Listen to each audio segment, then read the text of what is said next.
To miał być ich najważniejszy mecz w sezonie. Sytuacja punktowa i splot nieszczęśliwych zdarzeń sprawiły, że Stadion Śląski z rocznika 2001 do ostatniego meczu musiał bronić się przed spadkiem ze Śląskiej Ligi Trampkarzy. W 14. kolejce podopieczni trenera Arkadiusza Miedzy podejmowali bytomską Polonię. Utrzymanie chorzowianom zapewniało jedynie zwycięstwo. Presja zdawała się w pierwszej części gry paraliżować gospodarzy, którym rzadko udawały się składne akcje w ofensywie. Poloniści starali się objąć prowadzenie najprostszymi środkami, szukając okazji po stałych fragmentach i strzałach z dystansu. Taka strategia przyniosła bytomianom prowadzenie już w 6. minucie meczu. Po pięknym uderzeniu i delikatnym rykoszecie piłka wylądowała w okienku bramki chorzowian, których sytuacja stawała się coraz trudniejsza. Obraz gry nie zmienił się niemal przez całą pierwszą połowę. Gospodarze nie potrafili poradzić sobie z ciążącą na nich presją. Poloniści starali się nie zmieniać skutecznej koncepcji. Do przerwy utrzymało się jednobramkowe prowadzenie bytomian.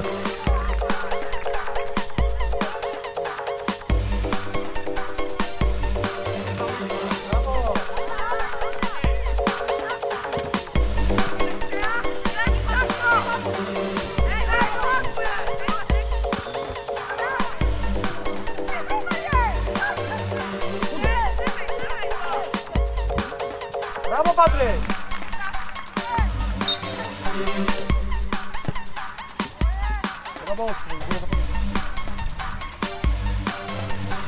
Po zmianie stron Stadion zaatakował odważniej. Pod bramką Polonii było coraz groźniej, ale również kontrataki bytomian mogły zakończyć się golem.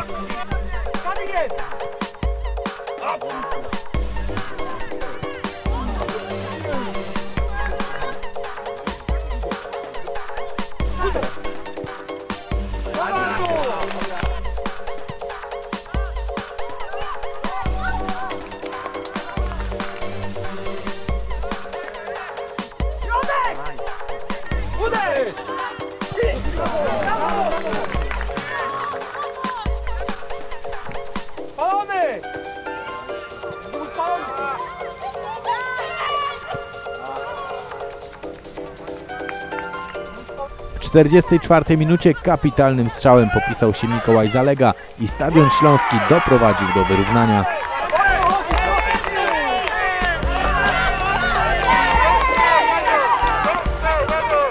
Na zdobycie zwycięskiego gola pozostało gospodarzom nieco ponad kwadrans, ale podopieczni trenera Miedzy wyraźnie uwierzyli w siebie.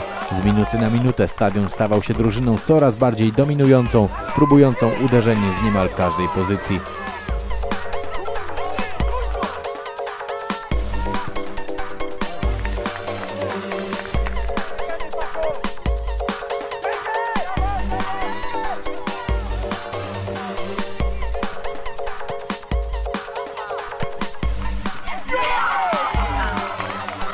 W 54 minucie po rzucie wolnym Mikołaj Zalega przelobował bramkarza Polonii Bytom i gospodarze objęli prowadzenie.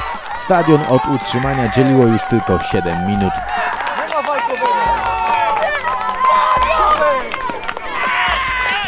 Do końca meczu chorzowianie starali się kontrolować grę, poloniści zaś wyraźnie nie mieli już siły i pomysłu na doprowadzenie do remisu. Stadion Śląski wygrał ostatecznie 2-1 i po ostatnim gwizdku mógł świętować utrzymanie w Śląskiej Lidze Trampkarzy.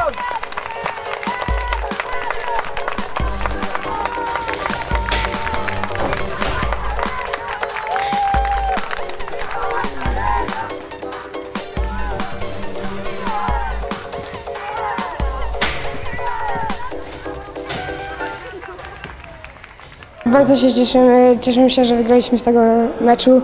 No, na początku myśmy przegrywali 1-0, ale potem trener nas wspiął, daliśmy radę i myśmy wygrali 2-1. My przed ostatnim meczem znaleźliśmy się w strefie zagrożenia, bo pewne spadku jest Orzeł Pawonków, Żywiec oraz walczyło do samego końca, tak jak i my, Zagłębie Sosnowiec. Na całe szczęście chłopcy pod wielką presją, bo jakby nie było 12-latkowie grali swój pierwszy mecz, z tak dużą presją podołali, no i z tego bardzo się cieszymy. Wszyscy się tutaj właśnie zmobilizowali, dzięki jednemu też zawodnikowi, cały czas nas wspierał. No i myśmy też właśnie wszyscy się zmobilizowali, no i graliśmy bardziej, byliśmy na ich połowie, a nie na ich. Był to dla nas bardzo ciężki okres, bardzo ciężki rok, można powiedzieć. Dla tych, którzy nie wiedzą, przejąłem dopiero drużynę od września. Bardzo dużo pracy, chłopcy mają bardzo duży potencjał, aczkolwiek nie wykorzystują wszystkiego w każdym meczu. Na treningach zupełnie to inaczej wygląda. Cały czas budujemy drużynę, jesteśmy po naborze do gimnazjum. Klasa się bardzo fajna stworzy, dalej się tworzy, można powiedzieć. Ja myślę, że druga runda, czyli ta trwająca od kwietnia do czerwca, do 20 czerwca czy 21, bardzo duży plus dla chłopaków, bardzo duży krok do przodu zrobiliśmy. W przebiegu całej ligi to my przegraliśmy tylko 2 spotkania, bo pierwsze spotkanie przegraliśmy na Rakowie 2-1 i w zeszłym tygodniu przegraliśmy ze Skrą Częstochowa. Pozostałe spotkania są na naszą korzyść, bądź też remisy. Także bardzo duży progres do przodu. Nasz trener nas bardzo też zmobilizował, żebyśmy dali radę i jako z tej śląskiej lidze bramkarzy to było bardzo dobre cały sezon.